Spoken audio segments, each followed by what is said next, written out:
When it comes to the appeal and success of My Hero Academia, you can look at the world building, storytelling, or even the narrative themes and say that those are the main reasons that the series is so successful. But arguably the most important factor for the success of My Hero Academia has to be its characters. I mean, just look at how big the shipping community is. My Hero Academia has an abundance of great characters that appeal to all sorts of people. But who is the best character? That's what this list is for. This list is going to be using the 6th popularity poll as a basis to determine where a character ranks. Pure facts are going to be dropped in this video, whether you like it or not. If I say Mineta is not a top 10 character, then Mineta is not a top 10 character. Actually, revealing that might be a spoiler for the video, just like how this video will contain spoilers for the My Hero Academia manga and Vigilante, so there's your warning. Before we start the video, make sure to United States of a smash that subscribe button, turn on the bell so you never miss another upload. Detroit, smash that like button, comment, and share. But now, let's get into the video, the top 10 best My Hero Academia characters.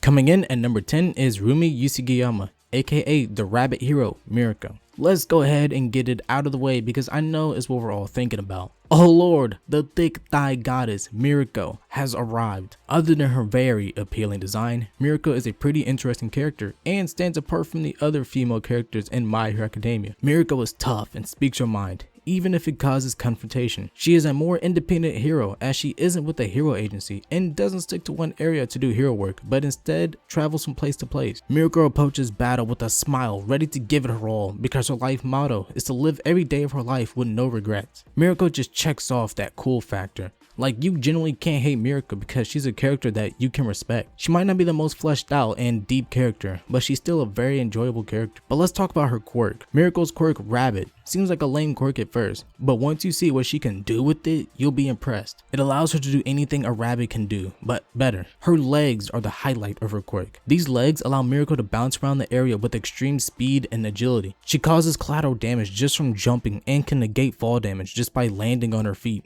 With a single kick, she can extinguish flames and create shockwaves. Her full abilities were put on display when she took on 5 high-end Nomus during the Paranormal Liberation War arc. This fight shot Mirko up to being a fan favorite amongst the fanbase. I mean, all the fan art of her is proof enough that she's popular. Mirko proved to embody the phrase plus ultra, as she refused to go down without a fight. Even after losing an entire arm, Mirko still fought on. She earned my respect and many other people's respects after this fight, and she definitely deserves her spot on this list.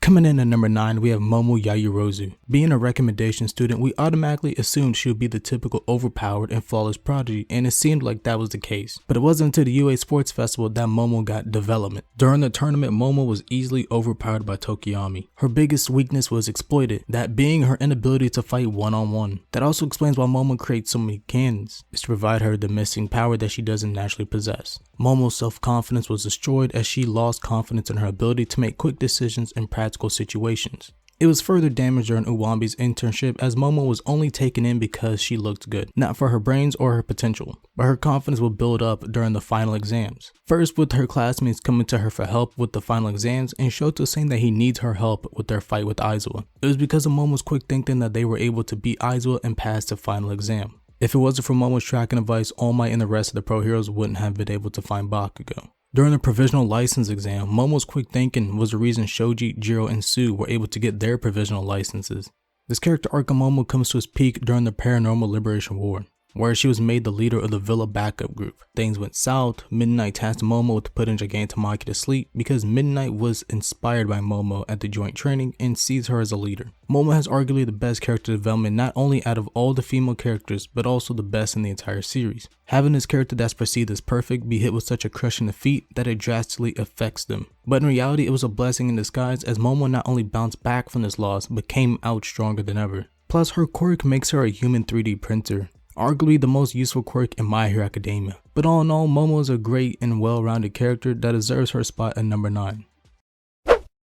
Coming in at number 8, we have Shota Aizawa, aka the Erasure Hero Eraserhead. It's only fitting that Aizawa will make it onto this list. After all, he is the homeroom teacher of Class 1A. Aizawa is an amazing teacher as he holds his students to a high standard and will do his best to see that they improve. Aizawa will expel students to give them a metaphorical death, giving the students a huge failure in life, teaching them to rise up and improve themselves, and teaching them the difference between a self-sacrificial hero action and a stupidly dangerous action. This mindset was formed from the result of the death of his high school friend, Oboro Shirakumo, and this worked because many of Aizawa's former students have thanked him for that very life-defining lesson. During the quirk apprehension test, he stops Midoriya from throwing a ball with 100% throw, but when he lets Midoriya do his second throw, Midoriya only uses his finger, allowing Midoriya to continue the test. He fights Momo and Shoto during the final exam because they are the two students who rely too heavily on their quirks, and his quirk will teach them to not rely too heavily on their own quirks. He goes on the 8 precepts raid with Midoriya and the other students just so they don't get themselves killed. Aizawa takes an Eri just because she has nowhere to go and he needs to keep her quirk in control. And he mentors Shinzo because of the potential that the young Shinzo has and because Shinzo reminds Aizawa of himself. Aizawa wants to ensure that this young generation is raised right because he knows that they are the key to a bright future. He will do anything to ensure that these kids have their stories told, to ensure that they do indeed create a bright future. At USJ, he took on a large group of villains, even though he knows his quirk is not suited for large groups. And speaking of his quirk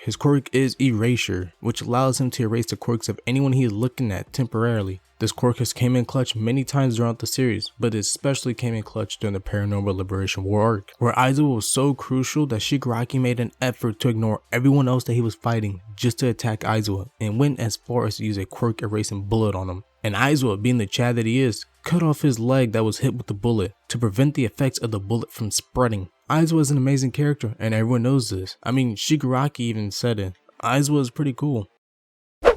Coming in at number 7, we have Shoto Todoroki. When I first saw Shoto, I was drawn to him because of his cool design. The half red, half white division of his hair is unique and fits his character perfectly. The scar on his face just makes him even cooler. But Shoto is more than just a well-designed character. Along with having the cool design, his quirk is straight fire. Half hot, half cold is one of the coolest quirks in My Hero Academia. Controlling fire or controlling ice is a cool power to have, but being able to control both is even cooler. But I personally like how Shoto is only able to use ice on his right side and fire on his left. It just makes his quirk even more unique. Now let's talk about Shoto as a character. He starts off as a very cold, standoffish character with no intentions of making friends. This originates from the hate that he had for his father Endeavor, going as far as to only use his ice half of his quirk, ignoring the fire side. But everything would change when Shoto faced off against Midoriya during the UA Sports Festival. While Shoto before was very cold to the world, because of the words of Midoriya, Shoto finally began to warm up to others. But Shoto didn't go full out firebender after this fight. He's human and had to adjust to convince himself that his quirk is his, not his father's. It wasn't until the fight with Stain that Shoto finally came to terms with his fire side. He even goes as far as to lecture Ida about bottling up his emotions and working better with others. As before, Shoto was pretty much the same way. What makes Shoto such a great character is that we know why he wants to become a pro hero, and we see his struggle in doing that. Learning to accept himself, learning to cooperate with other people. We see him being put in situations where he has to surpass his limits in order to become a better version of himself. While he doesn't get as much screen time as Midoriya and Bakugou, he still makes the most of what he has. Plus, he's unironically the funniest character in the series with how unaware he is to social slang. Shoto's a great looking character with a cool quirk and great character moments in development. No wonder he's on the list. Coming in at number 6 is Keigo Takami, aka the Winged Hero Hawks. I'm pretty sure you all expected him on this list, and rightfully so. Hawks is cool in every way. He's got a really cool design. The big red wings really complements the fighter pilot style hero costume. A big appeal of Hawks is that he's non-conventional. What I mean is that Hawks is not like most heroes. Being that he keeps his name a secret, he's very outspoken, and he didn't attend a hero school. Let's not forget that Hawks is the fastest growing hero in history, but the most character defining aspect of Hawks is his role as a spy in the story. As the Hero Public Safety Commission tasked Hawks with the job of infiltrating the League of Villains and destroying it from within. Hawks was chosen for this because of his mastery in deception and manipulation. In the story, Hawks is very carefree and sometimes comes off as if he's not paying attention, but in reality, Hawks is highly intelligent and observant. We see this on full display as we see Hawks save people while he's just walking around down the street, holding holding a conversation with Endeavor. He's able to achieve this thanks to his quirk, Fierce Wings. He can control each individual feather with telekinesis. Hawks can also feel the vibrations in the air through them, allowing him to sense people's locations in a way similar to echolocation, or even use the feathers to distinguish sounds from the minute it changes in the air, allowing him to decode conversations and vocal information from sensing the vibrations. This quirk is actually really cool in general. Actually, Hawks is really cool in general. When Hawks showed up, the concepts of good and evil were distorted. His introduction paints a society in a kind of morally gray setting, especially the hero side. For example, the Hero Public Safety Commission demanded Hawks to kill twice because of the potential danger he possesses. They killed twice for what he could have done, not what he did. Many people argue about whether or not Hawks was in the wrong for killing twice. And when you have a community split like that, it really shows that you're a well-written character. Hawks debuted and shook up the series for the better and deserves his spot on this list. Coming in at number 5, we have Toshinori Yagi, aka Almight. How could Almight not make this list? He's one of the most important characters in the series. Almight's influence could be felt in just about every aspect of the series. Midoriya and Bakugou strive to be the next Almight. Stain does what he does because he wants to create a world where every hero is similar to Almight. Literally, Shota wouldn't be alive if it wasn't for Endeavor's obsession with surpassing Almight. Looking at the first bit of My Hero Academia, Almight is kinda like the main character because everything in the world revolves around him. USJ happens because they were wanting to kill All Might. All for One is put away because of All Might. Izuku gets One for All because of All Might. Toshinori is such a staple character in My Hero Academia and arguably the most important. He seems like the perfect character, but he's not. He goes around wanting to save everyone, knowing well that he can't, and sometimes goes overboard in trying to. Also, All Might is a pretty bad teacher. Even though All Might was the holder of One for All, he didn't really teach Midoriya how to use the quirk. Instead, leaving Midoriya to teach himself. But the big appeal with All Might is that he tries. He's like a father figure, always trying his best to do what's right. Sure, he can't save everyone, but he tries anyways. He went out of his way to get a teacher's handbook so he can be a better teacher for his students. And when it comes to Midoriya, he allows Midoriya to make One for All his own. He doesn't handhold Midoriya, but instead allows Midoriya to develop his own way of using the quirk, but is always there to catch Midoriya in case he needs that help. Plus, All Might is also involved in some of the most important and hype moments in the series. First, his fight against USJ Nomu. And second, his fight against All for One. I mean, this battle won Fight of the Year, not because of its choreography, but because of the meaning behind it. All Might is such a phenomenal character. His development and what he represents makes him an elite character in My Hero Academia. Coming in at number 4 is Tomura Shigaraki. Now we have the main antagonist of My Hero Academia. Shigaraki is not only a great villain, but a great character. I love how much he's grown over the series. When he was first introduced, he was lackluster to say the least. He seemed very cartoony. He was just doing evil things because he wanted to. But as the series goes on, we see Shigaraki grow. When he encounters Stain, he teaches Shigaraki about conviction, because before, Shigaraki just wanted to destroy the things he hated. He was basically just a temper tantrum throwing child achieving nothing. Or let's look at when Shigaraki encountered Kai Chisaki during the Shia Hisaikai arc. He agrees to help Kai Chisaki's offer to join forces with him, even though Chisaki killed one of his allies and injured another. When Shigaraki met up with Kai Chisaki after that, he had every right to walk in there and start throwing hands, but he doesn't. He instead goes in calm and ready to hear what Chisaki has to say. And when he goes back to let the other members of the league know what's going on, Toga and Twice aren't exactly down for joining Chisaki. But Shigaraki is understanding of their feelings and wants to trust them to do the right thing. And through his experience with Overall, he learns to be a more effective leader. I could go further into Shigaraki, but if I'm being honest, Shigaraki is such a complex character that I can't explain him here. That's why I like him. He isn't simple. He requires you to use more than just 3 brain cells to understand. But I will say my favorite quality of Shigaraki is just how entertaining he is. Shigaraki talks his shit whenever and wherever to whoever he wants. He took Kai Chisaki's hands and proceeded to laugh at him because Chisaki can't rid the world of quirks with a quirk of his own. He even stood on top of a downed Endeavor and proceeded to mimic Endeavor's stance from the fight against Hood, asking Endeavor if he's using the right hand. Shigaraki is just a great character and I really do enjoy him. With the way Shigaraki is developing, I can definitely see him being considered one of the best villains in Shonen Jump history.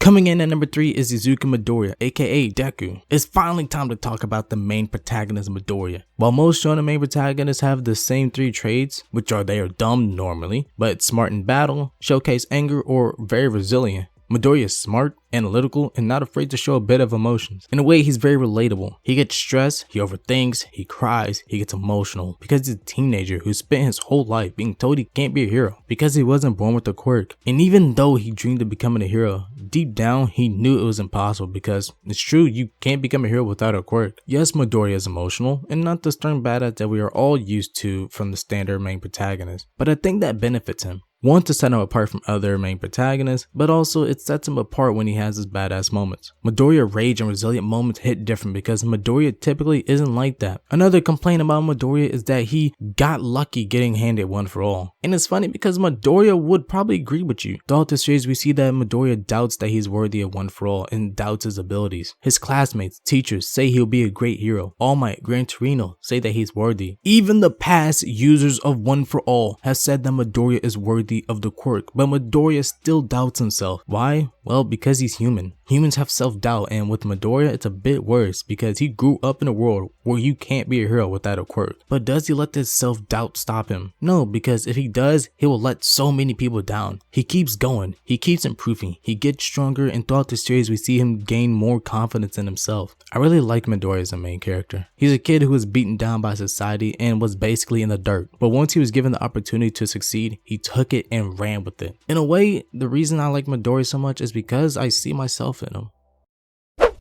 Coming in at number 2, we have Shoto Todoroki, aka the Flame Hero Endeavor. Number 2 is kind of fitting for him. Now I know this might be controversial, and I know a lot of people won't agree with Endeavor being this high up on the list because of what he did in the past to his family. And it's fair enough to dislike Endeavor for that. I'm just saying, most of you Endeavor haters need to accept the fact that Endeavor is a well-written character. All he wanted was to be the strongest, but it was impossible due to the freak of nature that was Almight. But that didn't extinguish Endeavor's burning desire to surpass Almight and be the strongest. So he decides to spawn up a child who could do what he couldn't. By investing in a quirk marriage and knocking out Ray a good 4 times, Endeavor finally had the child with the perfect quirk to surpass Almight with the birth of Shoto Todoroki. But he was so obsessed with surpassing Almight that he ended up abusing Shoto and putting his family through so much pain, causing Shota to hate him and never wanting to use his fire. But it wasn't until the UA Sports Festival that Endeavor realized that he needed to change. As the series go on, we see Endeavor actively trying to better himself and try to rekindle his relationship with Shoto. And him becoming the number 1 hero further developed his character as Endeavor spent his whole life training, working, damaging himself again and again, only to have been handed the number 1 spot. Not because he was the strongest, but because All Might retired. But even as the official number 1, nobody saw him as the number 1 or the symbol of peace. They only saw him as the man he was before. People refused to accept Endeavor's growth. I mean, people still called him number 2 when he showed up, and his biggest fan was shocked that Endeavor decided to give his autograph, because that's not the Endeavor that they know. But how can Endeavor prove himself as the man that will put everything at ease whenever he's around? Well, he said it better himself. Endeavor's character development might be one of the best in the series. Endeavor is also the hardest working character in the series. Endeavor's Hell Flame quirk is powerful, but just the way Endeavor uses it is just downright impressive. He can achieve limited flight, form spears to throw, create small fireballs, run on walls by heating his feet, condense his flames and use them as a laser, form a blanket of flames, create a tornado of flames, create landmines, and much more. Endeavor is also involved in arguably the best fight in My Hero Academia with his fight against Hood. All in all, Endeavor is a great character that you all need to put some respect on. My man Endeavor is fire. Coming in at number 1 is Mashiro Ojiro. Stop the cap. Okay, I couldn't say that serious, but all seriousness, the number 1 character on this list is Katsuki Bakugou, aka Dynamite. The reason for Bakugou being my favorite character is because, in a way, I see myself within him. As an athlete and a lover of competition, I understand Bakugou. Bakugou has a drive to win, a drive to be the best because growing up, he admired All Might for his strength and for always winning. Being an athlete for more than half my life, I always had this mindset. I wanted to be the best and I always worked hard. I admire Bakugou's ambition, and his ambition makes him an inspiration to his classmates, mainly Midoriya. He could have been a typical edgy prodigy that most people thought he was going to be, but he's so much more than that. He has flaws. He grows as a person. Bakugou isn't a character you will like at the beginning of the series because Bakugou comes off as very rude, arrogant, short-tempered, and aggressive. Plus, he was a huge bully. Hell, I didn't even like Bakugou at the start of the series. But it wasn't until he got into UA and suffered his biggest loss to Midoriya that Bakugou would start changing as a character. I still remember the very moment that I started to like Bakugou. After the battle trials, Bakugou admits to Midoriya that he failed and isn't the second coming of Christ like everyone told him he was going to be growing up. But he's still going to do his best to surpass even Almight. We see him steadily grow through the series, from respecting Uraraka as a true competitor, cheering everyone up when Aizawa told Class 1A that they would have been suspended by causing Kaminari to short circuit and go dumb, paying Kirishima back for the goggles, learning to trust others, refusing to win without his teammates, and going from the guy that only wanted to win to the guy that prioritizes saving others. Who would have thought that Bakugou would go from bullying Midoriya to saving Midoriya? His character development is just top tier. Plus Bakugou has one of my favorite quirks within the series. Who wouldn't want to have explosions as a superpower? And just the versatility that Bakugou has with this quirk, it just makes him even cooler. All in all, Bakugou is just a very cool, interesting, and well written character. Bakugou is the best character in My Hero Academia, and if you disagree, you're wrong. I mean, there's a reason why Bakugou is #1 in every popularity poll. It's because he's Baku GOAT.